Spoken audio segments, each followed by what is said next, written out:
Dear students, हम लोग BSc part second में कोऑर्डिनेशन कंपाउंड्स के बारे में पढ़ रहे थे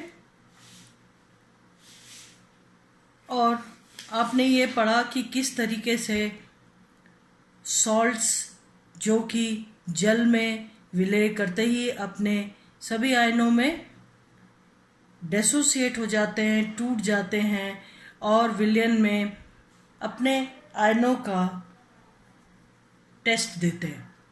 फिर आपने पढ़ा साधारण लवण के लिए आपने पढ़ा था अम्ल व क्षार की क्रिया से लवण व जल बनते हैं। उसके बाद आपने पढ़ा द्विक लवण, डबल सॉल्ट। यदि दो लवण आपस में अगर उन्हें जलीय विलयन में विलय करके या दो लवणों के जलीय विलयनों को जब आपस में मिला करके वाष्पित किया जाता है तो लास्ट में दोनों ही लवणों के योग से एक योगात्मक यौगिक प्राप्त होता है जिसे हम डबल सॉल्ट या द्विक लवण कहते हैं। ये द्विक लवण की विशेषता होती है कि जैसे ही इसे जल में विलय किया जाए ये अपने सभी आयनों में विभाजित हो जाता है। जैसा कि उदाहरण के तौर पर आपने देखा कार्नेलाइट, पोटाश एलम यानी फिटकरी, ये सभी। इसके बाद आपने पढ़ा था कि किस तरीके से KCN FeCN2 को मिला करके जब K4 FeCN6 बनाया जाता है तो K4 FeCN6 विलयन में अपने सभी आयनों में विभाजित नहीं होता। K+ आयन और FeCN6-4 आयन में विभाजित होता है। ये FeCN6 क्यों बना, ये अपने आयनों में क्यों नहीं विभाजित हो रहा है, इसका मतलब इनके मध्य बंधन में कुछ चेंज है, अलग है, ये अपने आयनों में विभाजित नहीं हो रहे हैं। तो इन्हें इनके बंध के बारे में चूंकि उस समय पता लग पाना मुश्किल था इसीलिए इनको संकुल कहा गया। K4 FeCN6 में जब जल में इन्हें विलय किया जाए तो K+ आयन और FeCN6-4 आयन प्राप्त होते, इसे संकुल कहा गया, कॉम्प्लेक्स कहा गया। और ये कहा बाद में पता चला कि धातु आयन से जुड़े हुए जितने साइनाइड आयन्स हैं ये सभी जो हैं धातु आयन को लोन पेयर ऑफ इलेक्ट्रॉन दे करके उपसहसंयोजक बंध बना रहे हैं और इसीलिए इन्हें उपसहसंयोजक यौगिक कहा जा रहा है। उपसहसंयोजक यौगिक की विशेषता ये है कि उसमें कम से कम एक उपसहसंयोजक बंध हो। बहुत सारे उपसहसंयोजक यौगिक हमारे दैनिक जीवन में काम में आते हैं, जैसा कि आपने उस दिन क्लोरोफिल, हीमोग्लोबिन, विटामिन B12 और बहुत सारी चीज़ें पढ़ी थी उस दिन के लेक्चर में। अब उस दिन मैंने कहा था नेक्स्ट लेक्चर में हम वर्नर्स थ्योरी पढ़ेंगे। आज हम वर्नर्स थ्योरी पढ़ने जा रहे हैं। वर्नर ने कोबाल्ट क्लोराइड और अमोनिया से मिला के कई कंपाउंड्स बनाए और उन कंपाउंड्स का अध्ययन किया। वर्नर का क्या मुख्य मुद्दा था कि इस प्रकार के जो जटिल यौगिक हैं उनमें किस प्रकार का बंधन पाया जाता है, उस बात को जानने के लिए वर्नर ने कोबाल्ट क्लोराइड व अमीन मिला करके, अमीन यानी अमोनिया मिला करके और अलग अलग यौगिक बनाए और उनमें ये पता लगाया कि किस तरीके से बंध होते हैं, बंध की प्रकृति क्या होती है। और उन्होंने इनके अध्ययन के बाद अपने कुछ नियम, थ्योरी, पोस्टुलेट्स प्रतिपादित किए। वो पोस्टुलेट्स इस प्रकार से हैं। वर्नर जो थे वो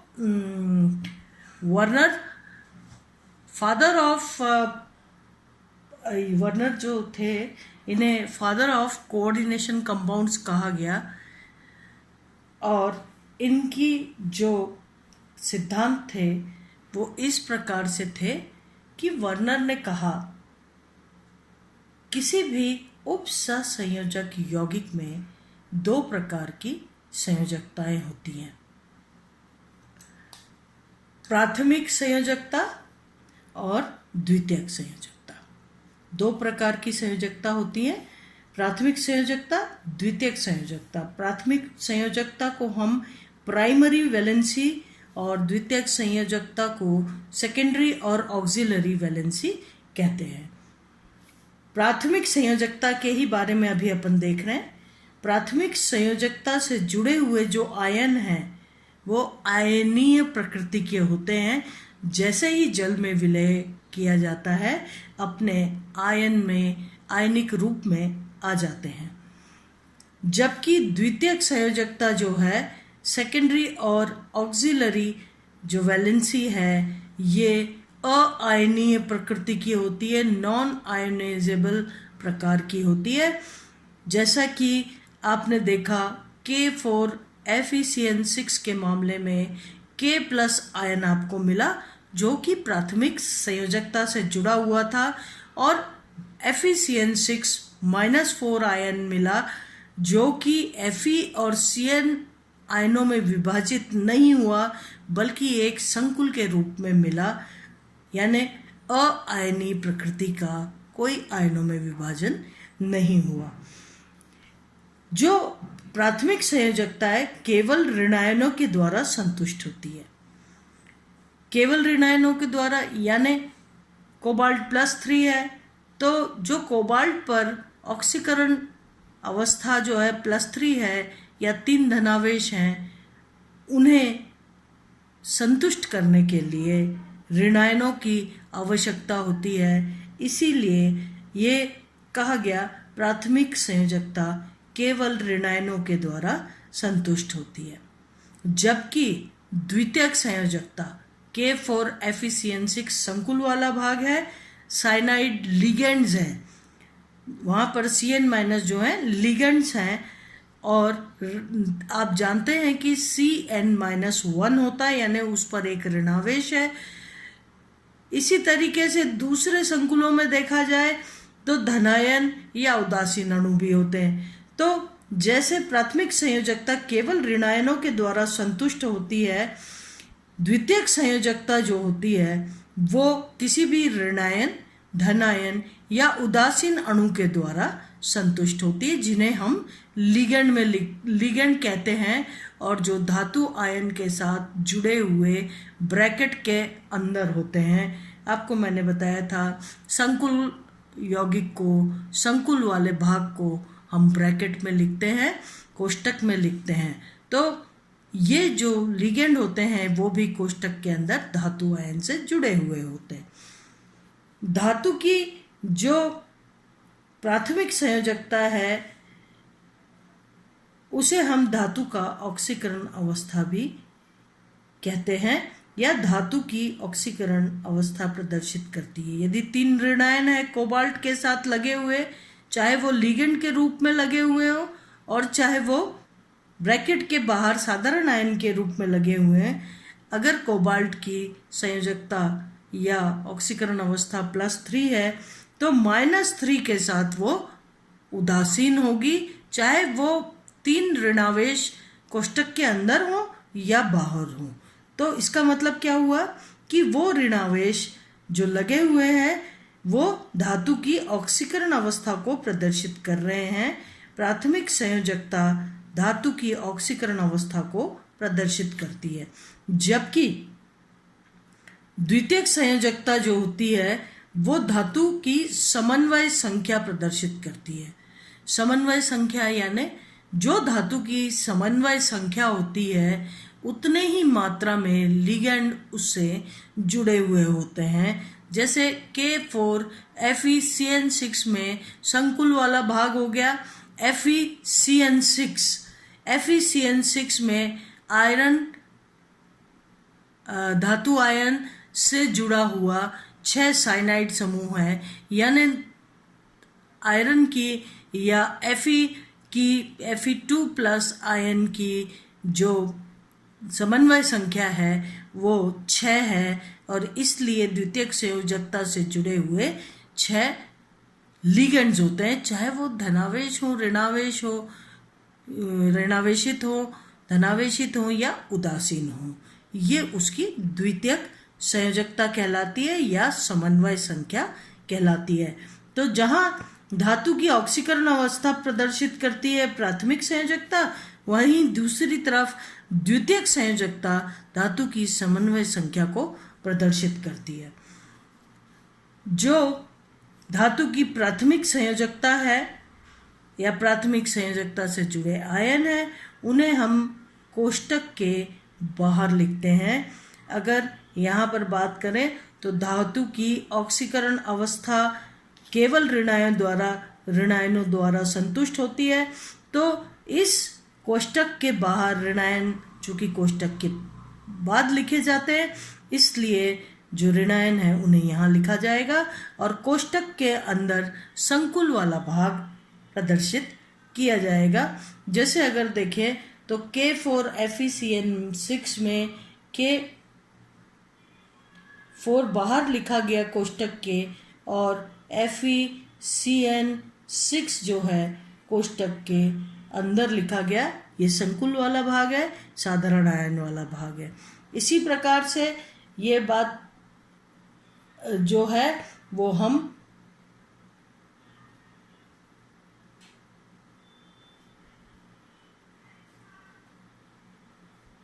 अगर देखें तो कोबाल्ट NH3 6Cl3, यहाँ पर आप देखिए कोबाल्ट NH3 6 संकुल है और इसे कोष्टक में लिखा गया है, जबकि 3 क्लोराइड आयन साधारण आयन द्वारा जुड़े हुए हैं जो कि कोबाल्ट की ऑक्सीकरण अवस्था को भी संतुष्ट कर रहे हैं, जो कि +3 है, इसलिए बाहर -3 लगा हुआ है। -3 क्लोराइड आयन्स लगे हुए हैं और कोबाल्ट की प्राथमिक संयोजकता को संतुष्ट कर रहे हैं। जबकि जो ये 6 संख्या में NH3 लगे हुए हैं, ये द्वितीयक संयोजकता को प्रदर्शित कर रहे हैं।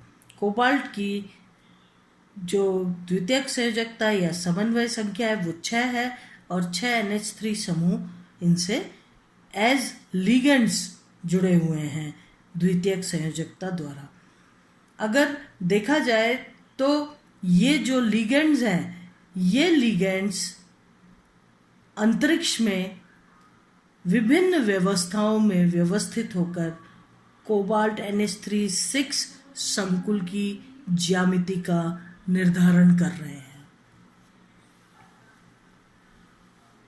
इस तरीके से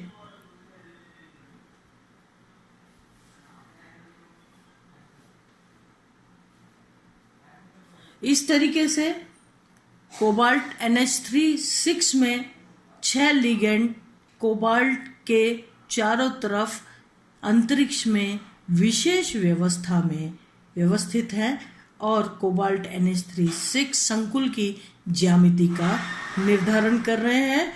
आप पहले भी पढ़ चुके हैं कि किस तरीके से समन्वय संख्या के बदलने के साथ साथ यौगिक की ज्यामिति भी बदल जाती है।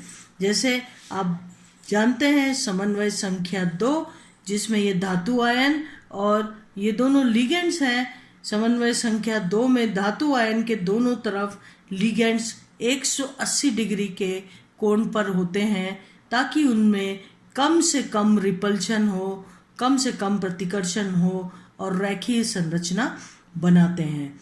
जबकि अगर समन्वय संख्या 3 है तो धातु आयन के चारों तरफ ये त्रिभुजीय व्यवस्था में व्यवस्थित होते हैं।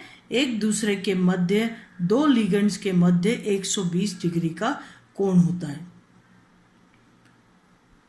इसी तरीके से समन्वय संख्या अगर 4 हो तो 2 प्रकार की ज्यामिति हो सकती है, या तो चतुष्फलकीय या फिर वर्ग समतलीय। चतुष्फलकीय में लिगेंड्स जो हैं वो एक दूसरे से 109 डिग्री का कोण बनाते हैं, जबकि वर्ग समतलीय व्यवस्था में लिगेंड्स के मध्य 90 डिग्री का कोण होता है।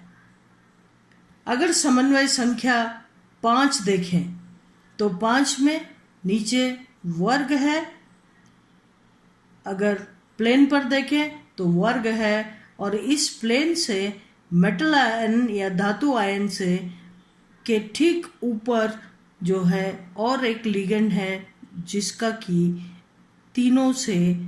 चारों लिगेंड से 90 डिग्री का कोण है, और इस तरीके की वर्ग पिरामिडी संरचना बनती है।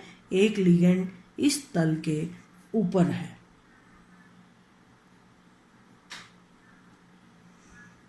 ये वर्ग पिरामिडी संरचना कहलाती है। तो समन्वय संख्या 5 के लिए 2 प्रकार की संरचनाएं होती हैं, वर्ग पिरामिडी या फिर त्रिभुजी द्विपिरामिडी। त्रिभुज पर 3 लिगेंड उपस्थित हैं, त्रिभुज के 3 कोनों पर। एक समतल पर त्रिभुज के 3 कोनों पर 3 लिगेंड उपस्थित हैं। चौथा लिगेंड धातु आयन से सीधे ऊपर के डायरेक्शन में, और 5वां लिगेंड नीचे के डायरेक्शन में। अगर ये एक्स लिगेंड और जो कि इस समतल पर है, और दूसरा एक्स लिगेंड जो कि इस एक्स लिगेंड के साथ 90 डिग्री का कोण बना रहा है। ये तीनों लिगेंड्स 120 डिग्री के कोण पर एक दूसरे से स्थित हैं, जबकि बाकी 2 इनसे 90 डिग्री का कोण बना रहे हैं, आपस में 180 डिग्री का कोण बना रहे हैं। अगर समन्वय संख्या 6 हो तो आप जानते हैं कि 3 प्रकार की संरचनाएं हो सकती हैं समन्वय संख्या 6 के लिए। वैसे अधिकतर उप सहसंयोजक यौगिक समन्वय संख्या 6 के लिए अष्टफलकीय संरचना या ज्यामिति बनाते हैं। समन्वय संख्या 6 के लिए 3 प्रकार की व्यवस्था हो सकती है। षटकोणीय, जैसा कि आप बेंजीन में देखते हैं कि इसके 6 कोण होते हैं, षटकोणीय व्यवस्था, और ठीक बीच में यहाँ पर धातु आयन से जुड़े हुए षटकोणीय व्यवस्था होती है, जो कि उपसहसंयोजक यौगिकों में देखने को अक्सर नहीं मिलती। समन्वय संख्या 6 में दूसरा ये हो सकती है प्रिज्मीय संरचना।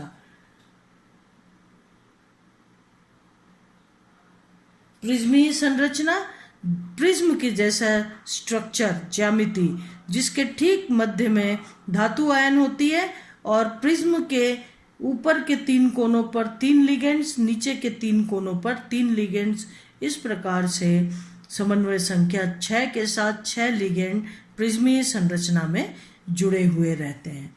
सबसे कॉमन जो ज्यामिति है अष्टफलकीय होती है, जहाँ पर समन्वय संख्या 6 में एक प्लेन पर धातु आयन होता है, जिस प्लेन पर वर्ग के जैसी संरचना होती है, जिसमें 4 लिगेंड्स जुड़े हुए होते हैं, और 2 जो लिगेंड्स हैं वो पिरामिड के टॉप पर होते हैं। यानी ये जो 2 लिगेंड्स हैं ये वाई डायरेक्शन में होते हैं, उस प्लेन से 90 डिग्री के एंगल पर। इस प्रकार से समन्वय संख्या 6 अष्टफलकीय संरचना में 4 लिगेंड एक प्लेन के 4 कोनों पर होते हैं, और 2 लिगेंड प्लेन से 90 डिग्री ऊपर और नीचे तल पर होते हैं। इस तरीके से अष्टफलकीय संरचना समन्वय संख्या 6 के लिए अक्सर अष्टफलकीय संरचना होती है, क्योंकि इसमें लिगेंड्स एक दूसरे से सर्वाधिक दूरी पर रहते हुए स्थायी यौगिक बनाते हैं। अब वर्नर ने कोबाल्ट क्लोराइड व अमोनिया से मिलाकर यौगिक बनाए और उनमें बंधन को जानने की कोशिश की या बंधन का अध्ययन किया। इस टॉपिक को, इस चीज़ को हम नेक्स्ट लेक्चर में पढ़ेंगे। आज के लेक्चर में इतना ही। मैं डॉक्टर पूर्णिमा दीक्षित, जो कि आपके सेकेंड ईयर क्लास के लिए कोऑर्डिनेशन कंपाउंड्स पढ़ा रही हूँ। आप साथ के साथ ही पढ़ते जाइए। धन्यवाद।